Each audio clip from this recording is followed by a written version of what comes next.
आपल्या भारत देशात झाडांना पूजण्याची हजारो वर्षापासूनच प्रथा आहे आणि झाडांची पूजा स्त्रियाच करत असतात. अशीच एक पूजा आहे, ती ज्येष्ठ पौर्णिमेलाच येते आणि ती हिंदू परंपरेनुसार त्या पौर्णिमेला वट सावित्री पूजा आणि त्याच पौर्णिमेला वट पौर्णिमा म्हणतात. आपल्याला काही मिळावं आणि आपली इच्छा पूर्ण व्हावी म्हणून स्त्रिया त्या झाडाची पूजा करत असतात. हिंदू कथेनुसार सावित्री आपल्याला हाच पती 7 जन्म मिळावा व त्याचे लंबे आयुष्य व्हावं म्हणून ती वटवृक्षाची पूजा करते. खरं बघितलं तर झाडाची पूजा केल्याने नवऱ्याचे आयुष्य वाढत नसते.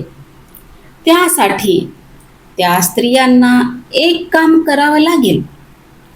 ज्या ज्या बाईचा नवरा दारू पितो, खर्रा खातो आणि वाईट छंद जपतो, ते सर्व व्यसन त्याचे बंद करावे लागतील.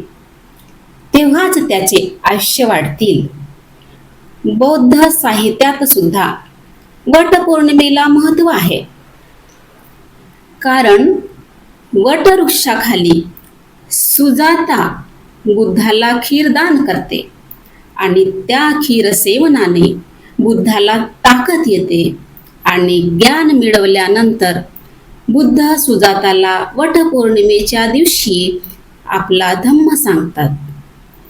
तपस्सू आणि भल्लिक या व्यापाऱ्यांनी सुद्धा भगवंतांना भाकरी व मधाचे भोजन दान केले होते व त्या 2 व्यापाऱ्यांनी बुद्धांना नम्र होऊन म्हटले की आम्ही आमच्या देशात जाऊ तर तुमची आम्ही आयुष्यभर आठवण कशी करत राहू.